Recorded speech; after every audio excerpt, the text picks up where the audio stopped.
শায়েখ আহমদুল্লাহর কথার পেছনে যেভাবে দলিল আছে আপনার 14 গোষ্ঠী মিলে ওই দলিল দিতে পারবে না। উল্টোপাল্টা চিল্লাম। কোরআনে কারিমের সবচাইতে বিরুদ্ধে যারা এই দেশে অবস্থান নিয়েছে তারা আজ এই আলেমের বিপক্ষে উল্টাপাল্টা কথা বলছে। কারণ সে দরবারে আজ কোরআন নেই, ওই দরবার থেকেই মানুষকে গোমরা করার কথা আসতেছে। শায়েখ আহমদুল্লাহ বাংলাদেশের একজন 25 যশা আলেমে দ্বীন, সর্বজন শ্রদ্ধাভাজন ব্যক্তিত্ব। সারা বাংলাদেশের দল মত নির্বিশেষে এমনকি অন্য ধর্মের লোকেরাও তাকে পছন্দ করে। কারণ ইন্নাল্লাযীনা আমানু ওয়া আমিলুস সালিহাত সায়াজআলু লাহুমুর রাহমানু ওয়ুদ্দা। ঈমান আনার পরে কোনো মানুষ যদি ভালো ভালো কাজের আঞ্জাম দুনিয়ায় দিতে পারে, সত্যিই তার ঈমানের দাবি অনুযায়ী সৃষ্টি জগতের ভেতরে তার প্রতি একটা মহব্বত আল্লাহ তৈরি করে দেয়। এটা শায়েখ আহমদুল্লাহর প্রতি আমরা অবশ্যই তাকে ভালোবাসি কোরআনের জন্য। কিন্তু ইদানিং কোরআনে কারিমের সবচাইতে বিরুদ্ধে যারা এই দেশে অবস্থান নিয়েছে তারা আজ এই আলেমের বিপক্ষে উল্টাপাল্টা কথা বলছে। এই জন্য আমরা তাদেরকে থেমে যাওয়ার জন্য বলছি। শায়েখ আহমদুল্লাহর কথার পেছনে যেভাবে দলিল আছে আপনার 14 গোষ্ঠী মিলে ওই দলিল দিতে পারবে না। উল্টোপাল্টা চিল্লাম। সম্মানিত ভাইরা, আমরা আজকের এই হাদিসটা শুধু এই সামিয়ানার নিচে না, এখান থেকে আমাদের সারা বাংলাদেশে মিলাবো। কোরআন যেখানে নেই ওখানে আমরা আর যাব না। মানে যদি আমি ভালো হওয়ার নিয়তেও যাই, ভালো হওয়ার নিয়তেও থাকি যে আমার সমস্যা নেই, তাও আমাকে খারাপ বানিয়ে দেবে কে? হেদায়েত দেওয়ার একচ্ছত্র মালিকানা আল্লাহ কোরআনকে দিয়েছে। এই জন্য জালিকাল কিতাবু, এই যে কিতাবের আগে আলিফ লাম, এটা আলেমরা বুঝবে, আপনারা সাধারণ মানুষ হয়তো ওইদিকে যাচ্ছেন না। পৃথিবীতে আমরা দেখি শ্বশুরকে মানুষ বাবা বলে না, বলে না? জায়েজ আছে, হারাম না। কিন্তু নিজের বাবার সামনে বারবার যদি শ্বশুরকে আব্বা জান বলে কেউ, নিজের বাবার মনে দুঃখ লাগবে না? আল্লাহ বলেন আমি কোরআন দিয়েছি মানুষকে হেদায়েত দেওয়ার জন্য, আর এইটা বাদ দিয়ে তুই দৌড়াচ্ছিস কোন দিকে? ফাইনা তাযহাবুন ইন হুয়া ইল্লা যিকরুল লিল আলামিন। কোথায় দৌড়াও? এ কোরআন বিশ্ববাসীর জন্য একটা উপদেশ। এটা কি? এই উপদেশ শোনার জন্য আজ আমরা এসেছি দল মত নির্বিশেষে। এটা কোনো রাজনৈতিক মঞ্চ না, এটা কোরআনের মঞ্চ। এখান থেকে হেদায়েতমূলক কথাগুলো নিয়ে আমাদের প্র্যাকটিক্যাল লাইফে মিলাবো ইনশাআল্লাহ। বিশ্বনবী জানিয়েছেন ইন্নাল্লাযী লাইসা ফি জাওফিহি শাইউম মিনাল কুরআনি কাল বাইতিল খরিব। যে মানুষের অন্তরে কোরআন নেই, কোরআনের আলো নেই, ওটা মানুষের হৃদয় না, উজাড় গৃহ, শয়তানের ঘর। তাহলে এদেশে জরিপ পাই আমরা জানুয়ারি মাসে। আমি কোরআন রিসার্চ ফাউন্ডেশনের সদস্য ছিলাম জেলখানায় যাওয়ার আগে 20 সালে। এটা জরিপ পেয়েছিলাম, এই দেশের 100 জনের 95 জন মানুষ কোরআন শরীফ পড়তে পারে না। বলেন তো নবীর হাদিস অনুযায়ী 100 জনের 95 জন মানুষের অন্তর আছে শয়তানের ঘর হয়ে গেছে। এই জন্য কোরআনে কারিম দিয়ে আমাদের অন্তরকে মানুষের অন্তর বানানো লাগবে। আর আমি এই যাত্রাবাড়ি থেকে পর্যন্ত আসতে যতগুলো কোরআনের মার্কাজ মাদ্রাসা দেখেছি বাংলাদেশে এরকম খুব কম আছে। এই জন্য এগুলো জিন্দা যারা রেখেছেন তাদেরকে ধন্যবাদ জানাচ্ছি। বলেন আমিন। মান ক্বারাআল কোরআনা, খুব খেয়াল করে শুনবেন, যেহেতু কণ্ঠটা বসা, খুব বেশি সময় কথা বলতে পারবো কিনা জানি না। আজকের তেলাওয়াত কিন্তু আয়াত একটা, এখান থেকে বাস্তবের সাথে মিলিয়ে তাফসীর আকারে কিছু কথা বলবো ইনশাআল্লাহ। এই ছেলে, কথা বলা যাবে না, ওইভাবে দাঁড়িয়ে থাকেন, 1 ঘন্টা মতো ওইভাবে দাঁড়িয়ে থাকেন। মান ক্বারাআল কোরআনা, যে ব্যক্তি কোরআন পড়ে, কি করে? আমি একটা ক্লাস চলছে, এটা ছাত্রের মতো জবাব দেবেন। এখানে বন্দর নাকি থানায় এসেছিলাম একবার 3-4 মাস আগে। ওখানে একটা ক্লাস নিয়েছিলাম, ইব্রাহিম নবীর 50টা পরীক্ষা ছিল, ওর উপরে কয়েকটা বলতে পেরেছিলাম। আজকে আমার আলোচনার বিষয়টা সাবজেক্ট মুক্তিপণ। কি বললাম? যে এই দেশে খুন আর গুম বেড়ে গেছে, গুম করলে অনেকে মুক্তিপণ চায়, কথা বলছে না কেন? আমি চিন্তা মানুষ, গুম হই না, এমনিতেই ধরে নিয়ে এসে আমার বাবারে বলছে 10 লাখ টাকা দেন, নাই তো বাকি যা করার করব। বাবা ভয়তে 8 লাখ টাকা দিয়ে দিয়েছে। বলেন সুবহানাল্লাহ। আউযুবিল্লাহ। মানে 24 ঘন্টা আমার বাবা জানতো না যে আমি কোথায় আছি, অথচ বাড়ি থেকে আমারে ধরে নিয়ে এসেছে আল্লাহর ওলিরা। বলেন 24 ঘন্টা পরে যদি বাবা 8 লাখ টাকা অলরেডি দিয়ে দেয়, বাকি আরো 224 গেলে ও বাড়ি ঘর বিক্রি করে দিত না? মুক্তিপণটা বড় কঠিন বিষয়। এটা আমরা সামনে কোরআনে আয়াতের সাথে এটা একেবারে জীবনের সাথে, কিয়ামতের সাথে মিলাবো। আল্লাহ যেভাবে কঠিনভাবে দিয়েছেন, আমরা ওইভাবে কঠিনভাবে একটু ডেলিভারি দেব মাঝে মাঝে। ডোজ একটু কঠিন হলে মেনে নেওয়া যাবে না? ঠিক আছে, আল্লাহ যখন যে ফোর্সে বলে ওই ফোর্সটা দেওয়া লাগে। তো যেখানে এলাপতি লাগবে ওখানে হোমোপতি কিয়ামত পর্যন্ত দিলেও দেখা যাচ্ছে সারছে না। হাদিসের প্রথম শব্দ হচ্ছে যে ব্যক্তি কোরআন পড়ে। কোরআন পড়া বলতে আমরা কি বুঝি? আজকে আমি আসরের নামাজ পড়েছি আপনাদের এই তাহফিজুল কোরআন ইন্টারন্যাশনাল মাদ্রাসায়। এখান থেকে আসর মাগরিব প্রায় ইশার আগ পর্যন্ত ছিলাম, পুরাটা ঘুরে ঘুরে দেখলাম। কোরআনে কারিম পড়ার ব্যাপারে এখানে যে বিষয়গুলো প্রিন্সিপাল সাহেবের সাথে দেখলাম, আল্লাহ তাআলা কোরআনে জানিয়েছেন আল্লাযীনা আতাইনাহুমুল কিতাবা ইয়াতলুনাহু হাক্কা তিলাওয়াতি। যাদেরকে আমি কোরআন দিয়েছি তারা আমার এই কোরআন হক আদায় করে তেলাওয়াত করে। কি আদায় করে? তাফসিরে মনিরের ভেতরে এসেছে, কেউ যদি হক আদায় করে পড়তে চায় কোরআন, 4টা শর্ত তাকে মানা লাগবে। আমি ওখানে 2টা পেয়েছি। কয়টা বলেন? 1 নম্বরে ওয়ারাত্তিলিল কোরআন তারতিলা, কোরআন পড়লে তারতিলের সাথে স্পষ্টভাবে থেমে থেমে পড়ো। হ্যাঁ, ওখানে ওইটা আছে। শায়েখ কে ওনার নাম? নেসার আহমেদ, ভালো মানুষ লোকটা। ওনার আচরণ আমার ভালো লেগেছে। ওনার পড়ার স্টাইল যেটা শুদ্ধ, ওইভাবে পড়বেন। ইন্টারন্যাশনাল হাফেজগুলো অনেক সারা বিশ্বে মুখ উজ্জ্বল করছে। বাংলাদেশের যারা তার অন্যতম এই মাদ্রাসাটা। তাই আমরা বলছিলাম ওখানে শুদ্ধ করে কোরআন পড়ানো হচ্ছে, তাসবিহের বিভিন্ন নিয়ম নীতি যেগুলো আছে এই অনুযায়ী। 2 নম্বর, এটা বুঝতে হবে। দেখলাম বোঝার জন্য বিভিন্ন সিস্টেম উনি চালু করেছে, হয়তো কাঙ্ক্ষিত মানের ভাবে না হলেও হচ্ছে, ডেভেলপ হবে আস্তে আস্তে। 3 নম্বরে কোরআনে কারিমের হক হচ্ছে কোরআন নিজে জীবনে আপনি প্র্যাকটিক্যাল লাইফে মিলাবেন। যখন যেটা পড়বেন ওইটা জীবনে মিলানো লাগবে। সূরা নাস আর ফালাকে 11টা আয়াত আছে। কয়টা? হযরতে ওমর, যিনি জান্নাতের গ্যারান্টি পেয়েছিলেন দুনিয়ায়, এই লোকটা সূরা নাস আর ফালাক জীবনে সেভ করতে তার সময় লেগেছিল 11 বছর। আমারে আপনি পড়তে দেন, মাত্র 1-1.5 মিনিটে সূরা নাস ফালাক পড়ে আরো সময় বাকি থাকবে। আমার মনে হয় হযরত ওমর আমার মতো পড়তে পারতো না। হ্যাঁ, ওনার 11 বছর লেগেছে কেন? উনি যখনই পড়েছেন কুল আউযু বিরাব্বিন নাস, হে নবী আপনি বলেন আমি আশ্রয় চাই মানুষের রবের কাছে।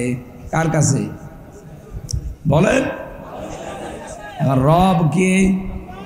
না না, রব আল্লাহ কোন জায়গায় আছে? রব মানে আল্লাহ।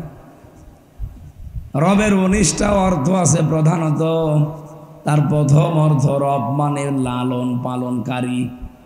চাওয়ার আগে যিনি আমাদের চাহিদা পূরণ করে লালন পালন করেন তার নাম রব। নেই থেকে শুরু করে আস্তে আস্তে পূর্ণতায় যিনি পৌঁছিয়ে দেন, আরবিতে তাকে বলে রব। তাকে কি বলে? আমি নেই ছিলাম, কি ছিলাম? আমার মনে হয় এখন আমার 33 বছর বয়স। 34 বছর আগে হামজা নামে আমার নাম এই দুনিয়ায় ছিল না? ছিল না। হালাতা আলাল ইনসানি হাইনুম মিনাদ দাহরি লাম ইয়াকুন শাইয়াম মাযকুরা। মানুষের জীবনে কি এমন সময় যায়নি যখন সে উল্লেখ করার মতো কিছু ছিল না? সে সময়টা আমার জীবনে 34 বছর আগে। কয় বছর? বাবার স্ফলিঙ্গ দিয়ে দ্রুত গতিতে 1 ফোঁটা নাপাক পানি বের হয়। বিজ্ঞান প্রমাণ করছে 1 ফোঁটার ভেতরে 40,000 হামজা বানানোর ক্ষমতা আল্লাহর থাকে। ফালিয়ানজুরিল ইনসানু মিম্মা খুলিকা মিম্মা ইগদাফিকি ইয়াখরুজু মিন বাইনিস সালবি ওয়াত তারাইব। মানুষ কি নজর করে দেখে না কি জিনিস দিয়ে তাকে আমি বানালাম? বাবার নাপাক পানিটা মায়ের রেহেমের ভেতরে যাবার পর 40 দিন 40 দিন 40 দিন 40 দিন এভাবে পাল্টাতে থাকে। এই পানিটা দিয়ে আমি আল্লাহ 4টা জিনিস তৈরি করি: চুল, রগ, হাড় আর পর্দা। মায়ের রেহেমের ভেতরে যে নাপাক পানিটা ছিল এইটা দিয়ে আরো 4টা জিনিস আমি বানাই: রক্ত, গোশত, চর্বি আর চামড়া। 4 8টা জিনিস যখন এক হয়, বিজ্ঞান এখন প্রমাণ করছে মানুষকে তৈরি করে পৃথিবীতে আনতে কমপক্ষে 13টা জিনিস লাগে। কয়টা? আপনার মার বাবা মিলে দিয়েছিল কয়টা? 8টা। বাকি আছে? বলেন বলেন। কোরআনে কারীম জানিয়েছে ওয়াজাআলা লাকুমুস সামআ ওয়াল আবসারা ওয়াল আফইদা ইলা আখির আয়া। সূরা নাহাল 14 নম্বর পারার 14 নম্বর পৃষ্ঠার 14 নম্বর লাইনের 78 নম্বর আয়াতের শেষের দিকে আছে। তাফসিরে ফি জিলালিল কোরআনে পাবেন। আল্লাহ পাক বলেন, আমি আল্লাহ নিজের এই রব নামের কারণে তোকে শ্রবণ শক্তি, দর্শন শক্তি, বাক শক্তি, আকেল শক্তি আর ঘ্রাণ শক্তি, এই 5টা জিনিস আমি আল্লাহ দয়া করে দান করি।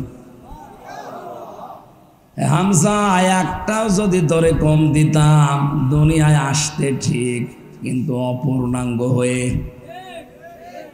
যদি বাক শক্তি না দিতাম বোবা হয়ে আসতে। বাবা মানুষ নেই? মাত্র 2 দিন আমি কথা বলতে পারি নাই। আমি বহু চেষ্টা করেছি কিন্তু কথা আমার বের হয় না। রংপুরে ছিলাম 2-3 দিন। এলাকার গরিব মানুষ তো, ওরা ফ্যান দিতে পারে না আপনাদের মতো। দিনের বেলায় মাহফিল ছিল, গা ঘেমে ঘাম গায়ে বসে গলা বসে গেছে। আজকে ধনী এলাকায় এসেছি তো এজন্য অসুবিধা নেই।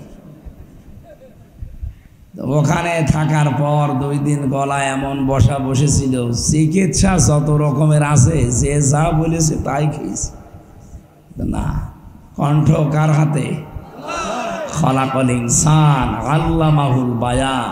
মানুষ আমি বানিয়েছি আর কথা বলা আমি শিখিয়েছি। বিজ্ঞান এখন জানিয়েছে যে কয়েক ইঞ্চি জায়গা গলার ভেতরে, একটা কথা তৈরি হতে 27টা ধাক্কা লাগার পর একটা কথা তৈরি হয়। আর কোরআন আর হাদিস জানিয়েছে প্রত্যেকটি জায়গায় একজন করে ফেরেশতা বসে আছে। এই স্তরে স্তরে ফেরেশতারা এর কাছ থেকে ওর কাছে, ওর কাছ থেকে ওর কাছে নিয়ে নিয়ে 27 নাম্বার স্তরে দেওয়ার পর একটা কথা তৈরি হয়ে এই মুখ দিয়ে বের হচ্ছে। আল্লাহ মনে হয় ফেরেশতাদেরকে বলেছিল, হামজাকে এই দায়িত্ব পালন করার দরকার নেই, তোরা একটু রেস্টে থাক। আমার যে কি অবস্থা ছিল এই 2 দিনে। বাংলাদেশ থেকে বিদেশ থেকে যত মোবাইল এসেছে সারাদিনে এরে দিয়ে ধরিয়েছি। আর রাতের বেলা বের হয় না যতটুকু না পারলে না, এইভাবে কথা বলতাম। গতকালকের মাহফিলটা বন্ধ করে দিয়েছিলাম, হয়নি, কণ্ঠে পারেনি। এর আগের দিন টাঙ্গাইলে খুব কষ্ট করে ঘন্টাখানি কথা বলেছিলাম, আর আজকে একটু হালকা হালকা বের হচ্ছে। আল্লাহ যদি বাক শক্তিটা না দিত, 2 দিনে আমার যা মনে হচ্ছে কি হয়তো আপনি টের পাচ্ছেন না। তাই দর্শন শক্তি আল্লাহ দিয়েছেন দয়া করে। এই পাশের জেলা কুমিল্লা, 17 সালে একটা মাহফিলে আমি খাবার খাচ্ছিলাম এক অন্ধের পাশে বসে, হঠাৎ বিদ্যুৎ চলে গেল। আমরা চিল্লা পাল্লা করছি, লোকটা আমার হাত চেপে ধরে বলছে, হুজুর মাত্র 2 মিনিট কারেন্ট চলে গেছে, আপনারা চিল্লাচ্ছেন, অথচ আজ 40 বছর আমার জীবনে কারেন্ট নেই। কই আমি তো চিল্লালাম না, আমি ছোটবেলায় দেখতে পেতাম। এরপরে একটা অসুখ হওয়ার পরে আমি অসুস্থ হয়ে আমার চোখ 2টাই হারিয়েছি। এই 40টা বছর আমি দুনিয়া কি কিছুই জানি না, দিন রাত আমার কাছে সমান মনে হয়। ওই অন্ধ ওই দিন আমার আর একটা তথ্য দিয়েছিল, হুজুর চোখ যাদের আছে তারা তো দেখে দিনের বেলায়, ঘুমিয়ে থাকলে তারা স্বপ্নে দেখে, কিন্তু আমরা যারা অন্ধ দিনের বেলা রাতের বেলা তো দেখি না, ঘুমিয়ে থাকলেও কিছু দেখি না, শুধু একটা আওয়াজ শুনি। ওই দিন আমি বুঝে ফেলেছি যে আল্লাহ আমারে কি দিয়েছে।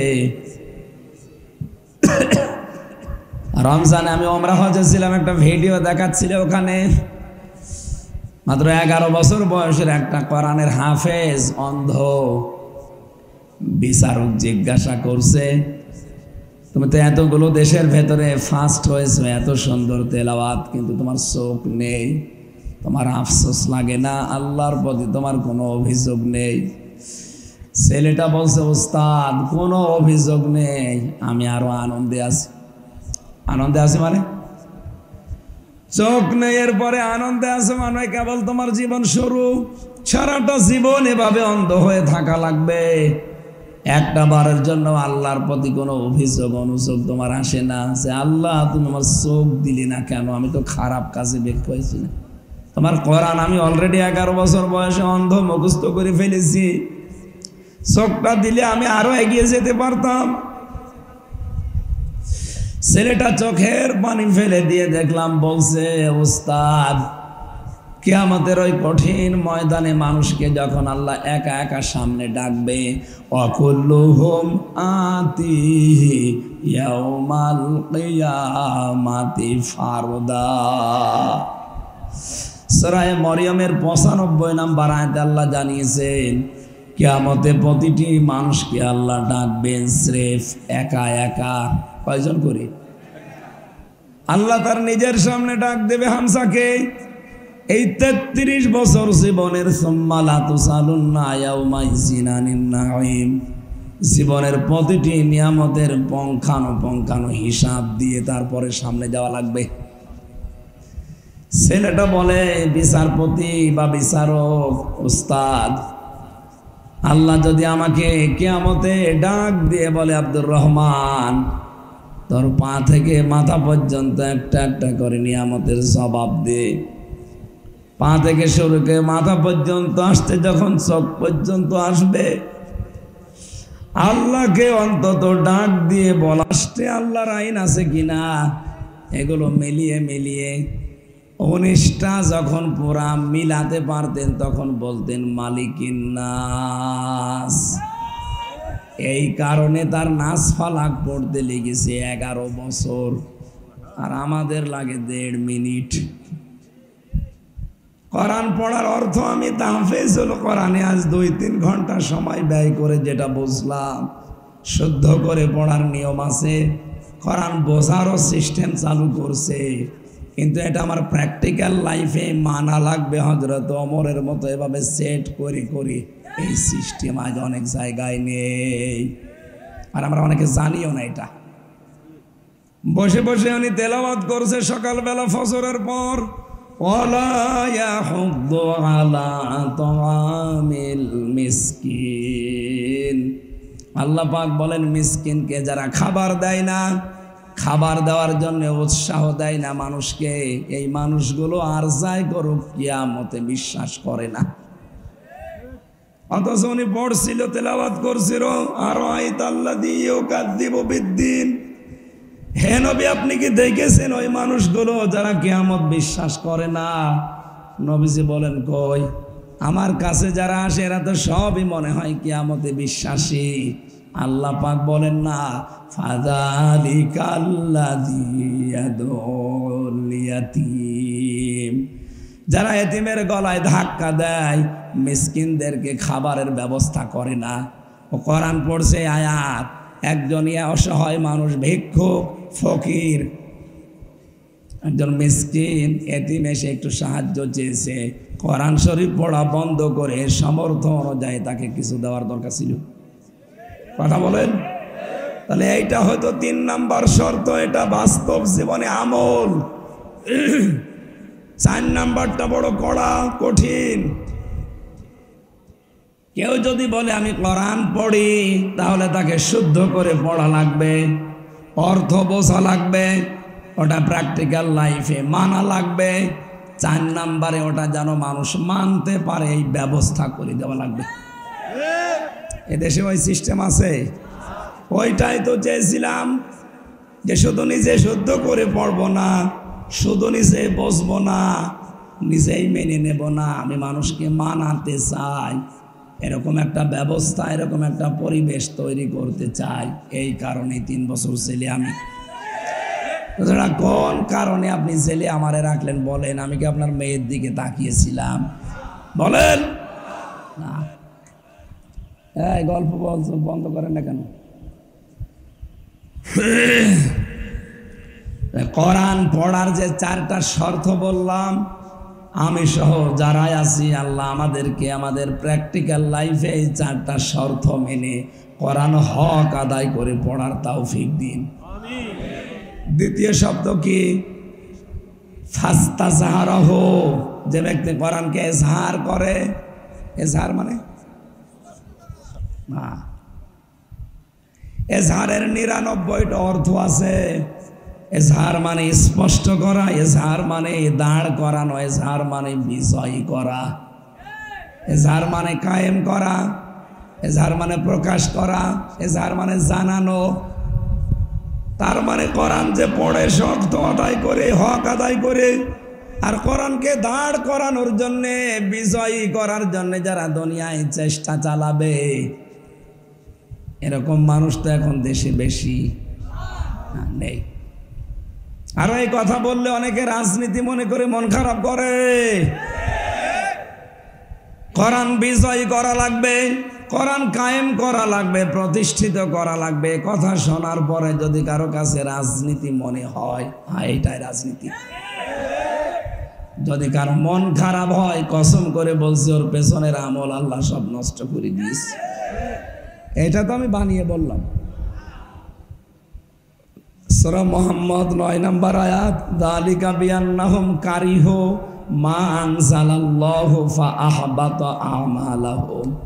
আল্লাহ কোরআনে যা নাযিল করেছেন মানে না এমন না।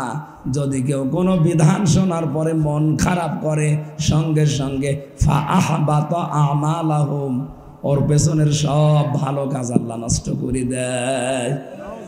এই আয়াত অনুযায়ী আমি এই চোখ দিয়ে দেখতে পাচ্ছি বাংলাদেশের 100 জনের 85 জন মানুষের আমল নষ্ট হয়ে গেছে। 85 জন বললাম কেন না জানি, আমি আবার ওর ভেতরে আছি কিনা আল্লাহ জানে। কোরআনের কথা মেনে নেওয়া স্বতঃস্ফূর্ত ভাবে তো দূরের কথা, কেউ যদি শুধু মন খারাপ করে, এত মানা যায়? আপনার পেছনের সব কাজ আল্লাহ ধ্বংস করে দিয়েছে। এই হিসাবে বলেন তো এ দেশে এরকম মানুষ নেই কেন? কোরআন ইজহার করার জন্য বললেন, বলেন। এর পরের যে 2টা শব্দ খুব গুরুত্বপূর্ণ। এখানে যারা বিভিন্ন মাদ্রাসায় হাদিস পড়ায়, মুহাদ্দিস, জিজ্ঞাসা করেন মাঝখানে নবীজি ফা দিয়েছেন। ফা অক্ষরটা আরবি গ্রামার অনুযায়ী বালাগাত মান থেকে 13টা অর্থে ব্যবহার হয়। কয়টা? আগের এই 2টা শব্দ যদি কেউ মেনে নিতে পারে, পরের যে এই সমস্ত বিষয়গুলো আসবে অবশ্যই আল্লাহ তার জীবনী কার্যকর করবে। শব্দের দিকে আমি খেয়াল করার জন্য বলছি আলেমদের। প্রথম ছিল যে ব্যক্তি কোরআন পড়ে, পড়ার হক কয়টা? বলেন বলেন, আরো জোরে বলেন। কালকে কেউ এভাবে ক্লাস নিলে বলতে পারবেন কোরআন পড়ার হক কয়টা? এই 4টা হক আদায় করে যারা পড়ে, এরপরে কোরআনকে জার করার জন্য যারা চেষ্টা চালায়, কোরআনকে বিজয়ী করার জন্য দুনিয়ায় যারা সর্বাত্মক চেষ্টা চালায়, কায়েম করে দেখানো ফরজ না, চেষ্টা করা ফরজ। তাহলে ফাহাল্লা হালালাহু ওয়া হারামা হারামাহু, এর ভেতরে বর্ণিত হালালকে হালাল আর হারামকে হারাম জানার পরে ছেড়ে দেয়। কেন আল্লাহর নবী ফা দিয়ে আবার শুরু করলেন? কারণ কোরআন যদি বিজয়ী থাকে ওই সমাজে হালালকে হালাল জেনে মেনে নেওয়া সহজ হয়। কোরআন যদি বিজয়ী থাকে হারামকে হারাম জানার পরে ছেড়ে দেওয়া সহজ হয়। কোরআন যে দেশে বিজয়ী নেই, যে সমাজে বিজয়ী নেই, ওখানে হালালকে হালাল জানার পরও আপনি মানতে পারবেন না। এরকম জায়গা নেই, নাম ধরা লাগবে। হারামকে হারাম জানার পরও আপনি ছাড়তে পারবেন না। কি কথা বলেন না কেন? এই জন্যই নবীজি জানিয়েছেন কোরআন যারা পড়ে আর এজহার করার জন্য চেষ্টা চালায়, তখন এর হালালকে হালাল হারামকে হারাম জানার পরেও ছেড়ে দিতে পারবে। কি হবে জানো? আদখালাহুল্লাহুল জান্নাহ, আল্লাহ নিজে দায়িত্ব নিয়ে তাকে জান্নাতে দেবে। না দিয়েছে না? আপনি আলেম না? এখানে কি সমস্যা আপনাদের? আমি কিন্তু পরে একটা ঘুরে জিজ্ঞাসা করব কি বললাম। এখানে নড়াচড়া একটু বেশি হচ্ছে, আপনি না শুনতে মনে চায় ঘুমিয়ে থাকেন। বলেন আদখালাহুল্লাহুল জান্নাহ, আল্লাহ তাকে জান্নাতে দেবে না দিয়েছে? এই আলেমকে বলছি, আল্লাহ জান্নাতে দিয়েছে না দেবে? ফাজেল পাস, ফাজেল মানে ফজিলত, তার মানে আর মাদ্রাসা লাইনের ডিগ্রি পাস করিস। কি বললো যে আল্লাহ তাকে জান্নাতে দিয়েছে, অথচ আমরা এখনো মরি নাই। না মরলে আল্লাহ জান্নাতে দিলেও কি করি? তার মানে এর ভেতরে অবশ্যই কিছু লুকিয়ে আছে। ওইটা বের করার জন্যই তো তাফসীর মাহফিলে আসা লাগে। কি আছে লুকিয়ে? নবীজি হাদিসের টিকায় আমি পড়েছি, আসলে কণ্ঠটা সাপোর্ট করছি না, গলা হয়ে গেছে সে রওশনের স্বাদের মতো, এইভাবে হয়। ওনাদের এলাকায় গিয়েছিলাম তো, ওই যে বসে গেছে আর হচ্ছে না, শামীম ওসমানের মতো হওয়া লাগবে।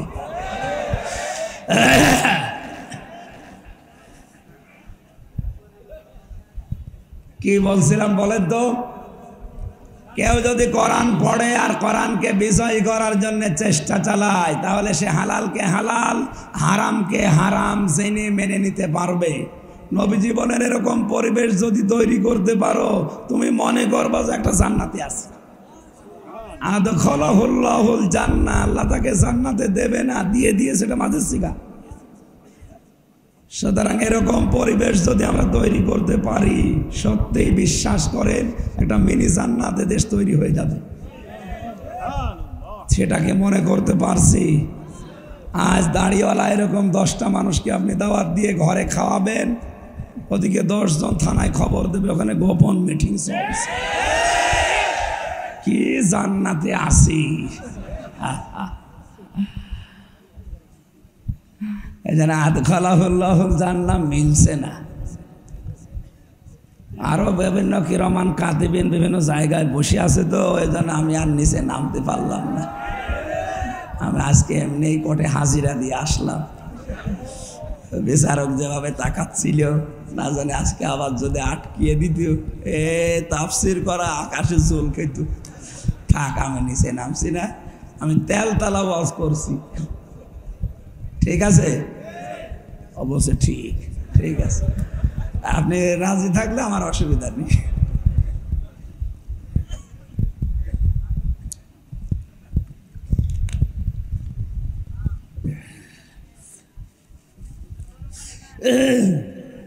গরম পানি আর লাগবে না, গরম পানি নাই।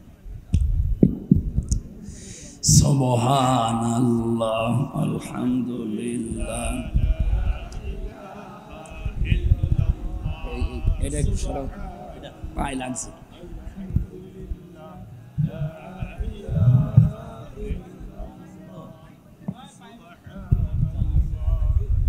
কোরআনটা পড়বে, কোরআনটা পড়বে, কোরআন এখানে থাকে।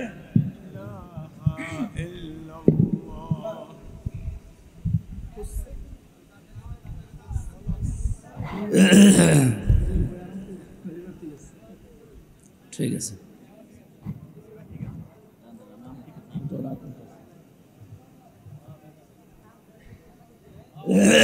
সুবহানাল্লাহ, আলহামদুলিল্লাহ, লা ইলাহা ইল্লাল্লাহ, সুবহানাল্লাহ, আলহামদুলিল্লাহ, লা ইলাহা ইল্লাল্লাহ, লা ইলাহা ইল্লাল্লাহ, মুহাম্মাদুর রাসূলুল্লাহ।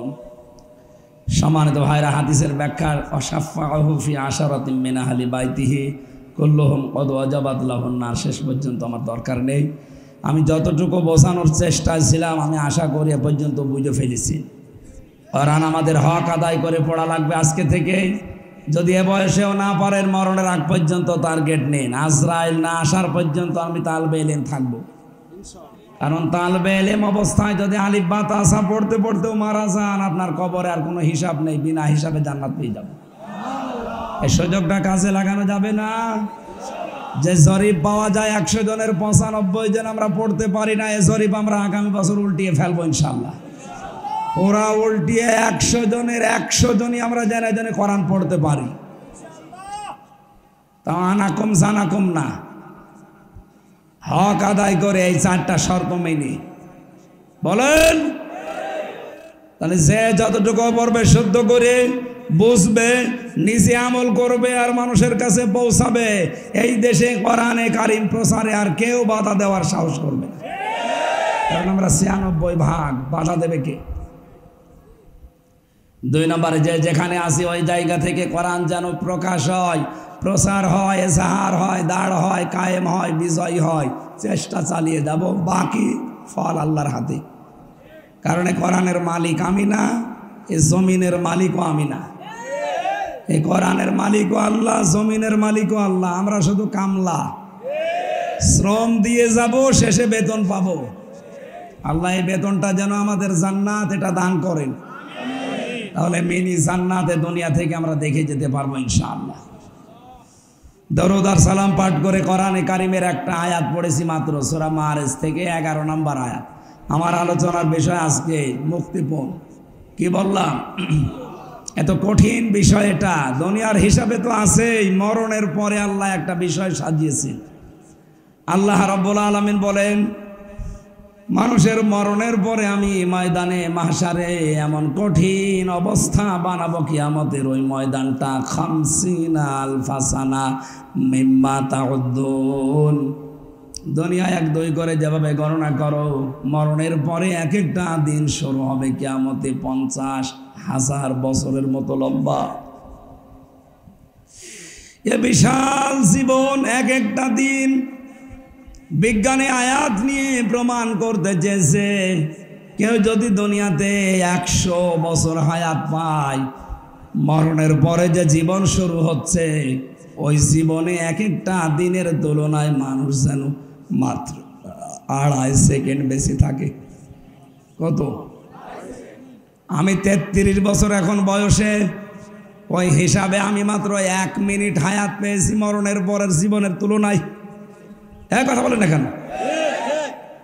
2.5 সেকেন্ড যেখানে, তাহলে 33 আরো 33, এই হিসাবে আমি মাত্র 1 মিনিট কয়েক সেকেন্ড হায়াত পেয়েছি দুনিয়ায়। এর ভেতরে কত স্বপ্ন অলরেডি আমি দেখে ফেলেছি, আরো দেখতেছি। আমি যদি কোরআনের আয়াত সত্যিই বিশ্বাস করে থাকতাম, বাস্তবে বলেন তো 2.5 সেকেন্ডের জন্য যা করছি, 2.5 মিনিটের জন্য আমি যা করছি 100 বছরের হায়াতে কোটি কোটি মিনিট পড়ে আছে আমার সামনে, ওর জন্য কি করা দরকার? আল্লাহ বলেন প্রতিটি মানুষের সামনে দিন কিন্তু আমি রেখে দিয়েছি। যুবক মানুষ বৃদ্ধ হয়ে যাবে ওই দৃশ্য দেখলে, মেয়েদের লজ্জা স্থান আর লাগবে না, পেট ফেটে সন্তান বের হয়ে পড়ে যাবে, দুধের বাচ্চার কথা পর্যন্ত মা ভুলে যাবে, মনে রাখতে পারবে না। ওয়ালা ইয়াসালু হামিমুন হামিমা, বন্ধু বন্ধুর কোনো কথা মনে রাখবে না, মনে রাখার মতো হবে না। কেন? ইউবাসসিরুনাহুম, তাদেরকে যদিও মুখোমুখি করা হবে, দেখানো হবে যে এটা তোর সেই বন্ধু।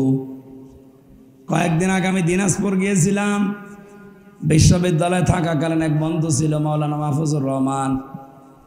ওরা আমি জেলে যাওয়ার আগেও দেখি নাই কয়েক বছর, এরপরে তো 3 বছর আর এই কয়েক মাস, প্রায় 5-6 বছর কেটে গেছে। ও শুনেছে কিভাবে আমি দিনাজপুরে ঢুকেছি, খবর দিল নাম্বার নিয়ে। পরে দেখার পরে বললাম আজকে সময় নেই, যাই অন্যদিন আসবো। ও আমাকে দেখার পরে যে আচরণ করেছে, আমার তো এই আয়াতটা মনে পড়েছে, কিয়ামতে আল্লাহ কঠিন অবস্থায় এই মাহফুজ আমারে বলবে, হামজা আমি তোমারে চিনি না। ইয়াওয়াদুল মুজরিমু লাউ ইফতাদি মিন আযাবি ইয়াউমিযিন বিবানি, কিয়ামতের ওই ময়দান থেকে পরিত্রাণ পাওয়ার জন্যে আমি আল্লাহকে এই কথাও বলবো, আল্লাহ এই যে 7 বছর পরে যার সাথে দেখা হয়েছিল, এখন তো একটা নজর ওর থেকে আলাদা করতে মনে চাচ্ছে না, এই মাহফুজকে আমি মুক্তিপণ হিসাবে দিয়ে দিলাম জান।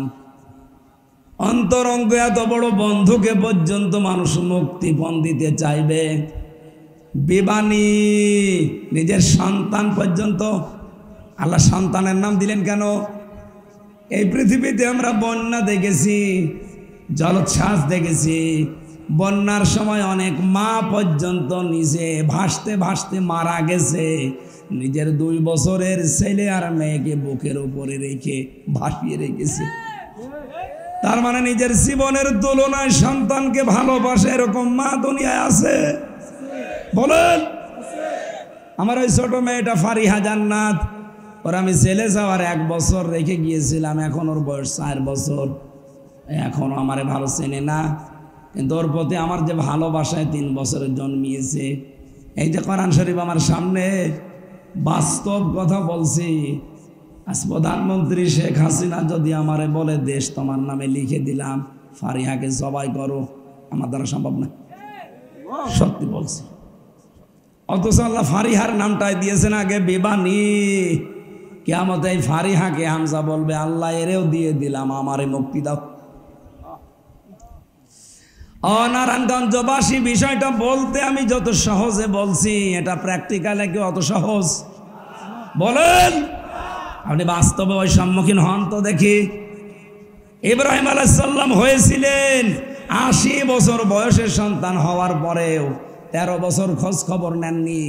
13 বছর পরে সে বলছে, আল্লাহ আমাকে পাঠিয়েছে তোমাকে জবাই করার জন্য। আমার মনে হয় আমাদের মতো ছেলে মেয়েরা হলে বলতো, তুমি কি বাবা না কসাই, ভণ্ডামি করতে এসেছ? জন্মের পরে আর খবর নাওনি, এ মরুভূমিতে রেখে গেছো, 13 বছর পরে এখন এসেছো বাবার দাবি নিয়ে আবার জবাই করার জন্যে। তোমার মতো বাবা আমি মানি না। অথচ ইসমাইল নবী বলেছিলেন, বাবা হুকুমটা আল্লাহর, আমি আপনার আল্লাহর বিধান, আমার আল্লাহর বিধান মানতে ওই পরিমাণে রাজি আছি যে পরিমাণে আপনি রাজি আছেন। আল্লাহ এখানে শব্দের দিকে খেয়াল করে দেখবেন, ফালাম্মা আসলামা ওয়া তাল্লাহু লিল জাবিন। আল্লাহ পাক বলেন, 2 জনেই যখন এগ্রি হয়ে গেছে, তখন আল্লাহর বিধান তারা মানতে সহজ হয়েছে। তাফসিরে ফি জিলালিল কোরআনে মুফাসসির বলেন, আসলাম মা আল্লাহ দিলেন কেন? তাসনিয়ার সিগা দিয়েছেন এই জন্যে, ইসমাইল নবী যদি বলতেন আমি সবাই করব, আল্লাহর বিধান আমি মানব, ইসমাইল নবী যদি বলতেন না আমি এটা হতে দেব না, আমার জীবন আমি দেব না, আল্লাহর বিধান মানা হতো? বলেন বলেন, পারতো না। আবার ইসমাইল যদি বলতেন হ্যাঁ আমি সবাই হব, আল্লাহর বিধানে আমি রাজি আছি, ইব্রাহিম নবী যদি বলতেন না আমার মায়া লাগে, 80 বছর বয়সে ধরে পেয়েছি আমি করব না সবাই, আল্লাহর বিধান পালন হতো? ও বাংলার মুসলমানেরা কেন এই আয়াত পড়েন, শিক্ষা নেন না? শুধু এই টুপিওয়ালা গুলো হেফাজত জামাত চরমনাই কি করবে দেশে, আর এদেরই দায় পড়েছে নাকি ইসলামে দেশে কায়েম করার। আপনি মুসলমান না? হ্যাঁ কথা বলেন না কেন? আপনার আগা কাটা নেই না? অনেকের কাটা নেই, এই যে এটার কাটা নেই, এই ওটো এর কাটা হয় না, এরকম কয়েকটা আছে, তাছাড়া বাকিদের সবই কাটা আছে। অন্তত আপনি টুপি তো মাথায় দিয়ে আছেন। এখন আমরা আজ যারা দেশের দায়িত্বে আছি 1734 জন মানুষ, প্রধানমন্ত্রী শেখ হাসিনা থেকে শুরু করে আপনাদের এলাকার উপজেলা চেয়ারম্যান পর্যন্ত, এই মানুষগুলো যতদিন পর্যন্ত ইব্রাহিম আলাইহিস সালামের ভূমিকায় অবতীর্ণ না হবে, 16 কোটি জনগণ আমরা যারা, তারা যদি ইসমাইল নবীর ভূমিকায় এগিয়ে না আসি, কিয়ামতের আগে দেশে ইসলাম কায়েম হবে না।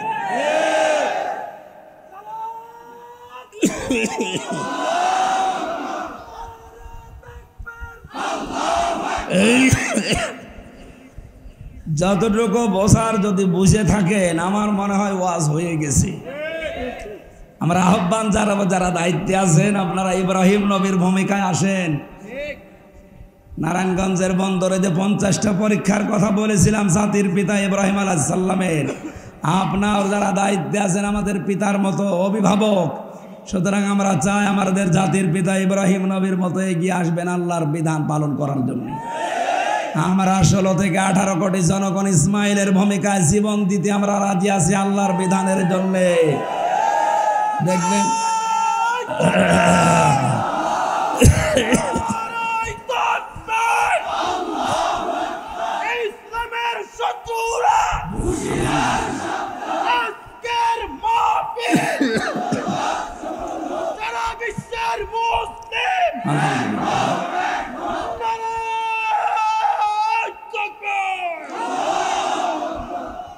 ইসলামের শত্রু নেই এদেশে, 4 ভাগ অন্যান্য উল্টো লোক আছে, 96 ভাগ আমরা। সুতরাং আমাদের ওই চিন্তা নেই, ও শত্রুতা করেও কিছু করতে পারবে না। বহু চেষ্টা চালাচ্ছে, এখনো পর্যন্ত ষড়যন্ত্র বন্ধ নেই। বিভিন্ন রকমের সূক্ষ্ম ষড়যন্ত্র চলছে। না আপনি পারবেন না, আপনাকে আমি কোরআন সামনে নিয়ে আল্লাহর দিকে তাকিয়ে বিশাল জনসমুদ্র সামনে নিয়ে গ্যারান্টি দিচ্ছি, এদেশে এখনো যারা ষড়যন্ত্রে আছেন থামেন, পারবেন না। যা যা ষড়যন্ত্র করছেন ওখানে থেমে যান, কিয়ামতের আগে দেশ থেকে ইসলাম বিদায় করা সম্ভব না। যত চেষ্টা চালাচ্ছে তত বেড়ে যাচ্ছে। কি করেছেন আমারে 3 বছর আটকিয়ে, আগে 20,000 মানুষ হতো, এখন 50,000 হচ্ছে। এই জন্য হবে না এভাবে, এই সিস্টেম বাদ দেন, আদর্শ নিয়ে আসেন। আমরা এসেছি রসুলের আদর্শ নিয়ে, পৃথিবীর কোনো আদর্শ এখানে আর হবে না, এই জায়গায় সব জিরো। বলেন, এই জন্য আমাদের উচিত হচ্ছে আমরা সবচাইতে আপন যেটাকে বলি সন্তান, আমার ফারিহাকে পর্যন্ত যদি কিয়ামতে আমি দিতে চাই, তে আর কে বাকি থাকে?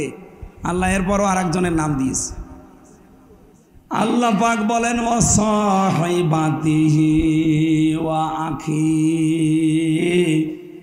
মানুষ কিয়ামতে তার বউকে পর্যন্ত মুক্তিপণ দিতে চাইবে। কাকে?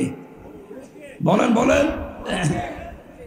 এমনকি তার ভাইকে, ওয়াফাসিলাতিহিল্লাতি তুবি, তার জ্ঞাতি গোষ্ঠী, তার দলের লোক যারা তাকে আশ্রয় দিত, বিভিন্ন জায়গায় আকাম কোকাম হন্ডামি করে আসলে এলাকায় যারা তারে আশ্রয় দিত, তারা পর্যন্ত বলবে আল্লাহ এগুলো নিয়ে নাও। অমাং ফিল আরদি জামিআ, পৃথিবীর যত সম্পদের মালিক সে ছিল, স্থায়ী অস্থায়ী সব আল্লাহর কাছে বিনিময় হিসাবে বলবে এগুলো নাও।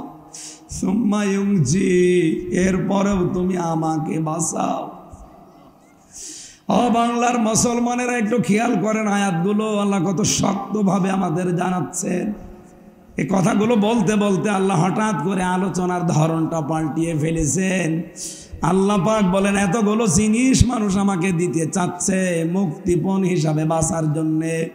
কাল্লা, কখনোই না। ইন্নাহা লাজ, তাকে আমি লাজয় প্রবেশ করাবো। কোথায় বলেন বলেন? লাজা কি না, জাহান্নামের একটা দরজা। এখানে যারা আলেম আছে তারা বাদ দিয়ে আমার মনে হয় সাধারণ 100 জনের 99 জন ভুল করবে। যদি বলি জাহান্নাম কয়টা, বলবে 7টা। কোনো জায়গায় পেয়েছেন আপনি কোরআনে? না, নেই। কোরআনে আছে জাহান্নাম একটা, আর জাহান্নামের দরজা 7টা। কয়টা? এটা তো আমি বানালাম নাকি? সূরা হিজর 14 নম্বর পারার 3 নম্বর পৃষ্ঠা 9 নম্বর লাইনে 44 নম্বর আয়াতে আছে। আল্লাহ পাক বলেন জাহান্নাম একটা, লাহা সাবাতু আবওয়াব, এর দরজা 7টা। দরজা লিকুল্লি বাবিম মিনহুম জুজউম মাকসুম। দুনিয়াতে যে যে ধরনের অপরাধ করবে, কিয়ামতে আল্লাহ তাকে ওই দরজা দিয়ে প্রবেশ করিয়ে শাস্তি দেবে। আজ নারায়ণগঞ্জের মানুষকে বোঝাতে চাই আমরা কোন ধরনের অপরাধ করছি আর কোন দরজা দিয়ে প্রবেশ করার উপযুক্ত হচ্ছি। যদি এখন ওই 7টা দরজার যে কোনো দরজার সামনে থাকি, ওখান থেকে ফিরে জান্নাতের দরজা আছে কয়টা? না না, জান্নাতের দরজা 8টা। শুধু শুনেছেন, কোনোদিন পড়েছেন? পড়েননি। কোরআনে কারিমে আল্লাহ 100টা জান্নাতের স্তরের কথা দিয়েছেন। কয়টা? 100। ওই 100টা দরজা খোলা আছে, স্তর বানানো আছে। যে যেই দরজার সামনে দিয়ে যাওয়ার সৌভাগ্য অর্জন করতে পারবেন আজকের আলোচনা থেকে শেষ পর্যন্ত। আমরা বলছিলাম জাহান্নামে একটা দরজা 7টা। কারণ কি? প্রাইমারি একটা স্কুল, এখানে 1 থেকে 5 পর্যন্ত পড়ায়। স্কুল কয়টা বলেন? ক্লাসরুম, দরজা। যে যেই ক্লাসে পড়ে ওই দরজা দিয়ে সে প্রবেশ করে। আল্লাহ বলেন জাহান্নামও একটা। দুনিয়ায় যে যে ধরনের অপরাধ করবে তার কেসেমে ওইটা জুটবে, তার ভাগে। তাহলে আজকে আপনি মিলাবেন আপনি কোন অপরাধে আছেন আর কোন দরজা দিয়ে আল্লাহ আপনাকে প্রবেশ করাবে। তার 1 নম্বর দরজার নাম হচ্ছে এই লাজা। নাম কি বলেন বলেন? কি এটা? নাযাআতাল লিশাওয়া। আল্লাহ বলেন দরজা দিয়ে প্রবেশ করানোর সঙ্গে সঙ্গে মানুষের চামড়া খসে যাবে। কথা শুনতে যত সহজ মনে হচ্ছে, বিষয়টা অত সহজ। আমি রিমান্ডে ছিলাম 10 দিন। ওখানে আমাকে দেখেছি, আমি তো মূল্য চুরির মামলা কিছুই জানি না, তাই 10 দিন। যারা অস্ত্র নিয়ে ধরা পড়েছে, মার্ডার মামলার আসামি, এই মানুষগুলোকে যারা রিমান্ডে নিয়ে যায় তারা বলে যে মধু সোনা এ দুধ খাও। হ্যাঁ, এই যে নখ তুলে নেয়। আমাকেও বিভিন্ন জিনিস দেখিয়েছিল, কিন্তু আমার তোলে নাই। আমার সামনে অনেকে তুলেছে। জীবিত মানুষের যদি নখ তুলে নেয় বলেন তো, এরপর আবার এরপর লবণ ছিটিয়ে দেয়। নখ তুলে নেওয়ার পরে যদি লবণ ছিটায় জীবিত মানুষ, ও তো এমনি অজ্ঞান হয়ে যাওয়ার কথা। আর বাকি যে জায়গায় বিভিন্ন জিনিস দেওয়ার কথা, অত তো বলাই যাচ্ছে না। এই যে এখানে যাওয়ার পরেও কিন্তু চামড়া খসে যায়নি। আমি একটা ঘরের ভেতরে 11 ঘন্টা দাঁড়িয়েছিলাম এক পায়ে, কিন্তু আমার কিছুই হয়নি। আমার কষ্ট হয়েছে, আমার চামড়া খসেছে। বলেন, আমার চোখ বাঁধা ছিল, হাত বাঁধা ছিল, আমার হাতে টাঙানো ছিল, অসুবিধা নেই, কিন্তু আমার চামড়া খসে নাই। আল্লাহ নাযাআতাল লিশাওয়া দিয়েছে। এ ঘরে প্রবেশ করাতে সঙ্গে সঙ্গে চামড়া খুশি চলে যাবে, তার মানে এমন এমন যন্ত্রপাতি সেট করা আছে, ঢুকলে চামড়া খুশি যায়। এই জায়গাটা অত সহজ? বলেন কেন দেবে এখানে? কোরআনে কারীম জানাচ্ছে দুইটা গুণ যাদের ভেতরে দুনিয়ায় পাওয়া যাবে, এই লাজা নামের দরজা তাদেরকে ডাকবে। নারায়ণগঞ্জের মানুষেরা মিলান তো আপনার ভেতরে আছে কিনা? তাদউ মান আদবার ওয়া তাওয়াল্লা। এই জাহান্নামে লাজার দরজা তাদেরকেই ডাকবে যারা সত্যকে সত্য জানার পরও মুখ ঘুরিয়ে চলে যায়। আর বাংলাদেশে এই চরিত্রের মানুষ বেশি। চোখে আঙ্গুল দিয়ে দেখিয়ে দেওয়া হয়, এরপরও মানতে চায় না। আমি কি নিচে নামবো না? মানে হ্যাঁ, আমি আবার 3 বছর থাকি। তার মানে সত্যকে সত্য জানার পরও যারা মুখ ফিরিয়ে নেন, আপনি তো নিজে টের পাচ্ছেন আপনি নেচ্ছেন কিনা। আপনি জানেন যে এটা সত্য কথা, কিন্তু আপনার দলের লোক না, আপনার বাবার মুরিদ না, এই জন্য আপনি মানতে চান না। আপনি জানেন তাহিরি ভাই যা করছে এগুলো ঠিক না, তারপরও আপনি অন্ধভাবে ওগুলো মেনে নিচ্ছেন। আপনার বিবেকের ওপরে কি কুকুরে প্রসাব করেছে? কোন ইসলামে আছে ওই রকম নাচানাচি করা লাগবে? সত্যকে সত্য আঙ্গুল দিয়ে দেখিয়ে দেওয়া হচ্ছে, এরপরও মানতে চাই না। এই চরিত্র যাদের আছে, বিবেক যাদের কাজে লাগে না, এর দলিল পাবেন সূরা মুলকের 10 নম্বর আয়াত। ওয়াকালু লাউ কুন্না নাসমাউ আও নাকিলু মা কুন্না ফি আসহাবিস সাঈর। যারা জাহান্নামে যাবে তাদেরকে জিজ্ঞাসা করা হবে কেন আসলে?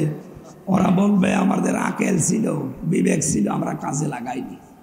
আর আমরা শোনার পরও না শোনার ভান করেছিলাম।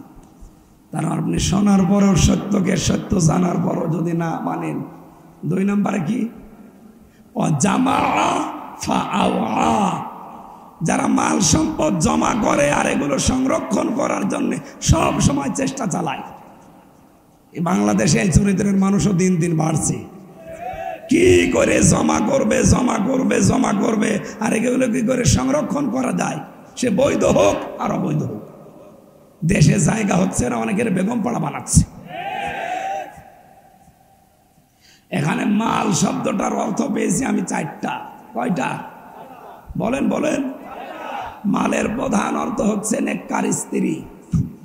আর নেককার স্ত্রী বলা হয় ওইটাকে যে স্বামী বাইরে থেকে বাড়িতে আসলে স্বামীকে আনন্দ দেওয়ার জন্য যেভাবেই হোক স্বামীকে খুশি করে।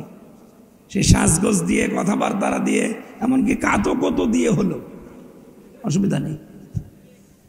সম্মানিত মা বোনেরা, স্বামী বাইরে থেকে আসলে যদি ওকে খুশি করার জন্য আপনি দাঁত বের করেন হাসতেছে, যেই কয়টা দাঁত বের হবে ওই কয়টা নফল নামাজের সওয়াব হবে।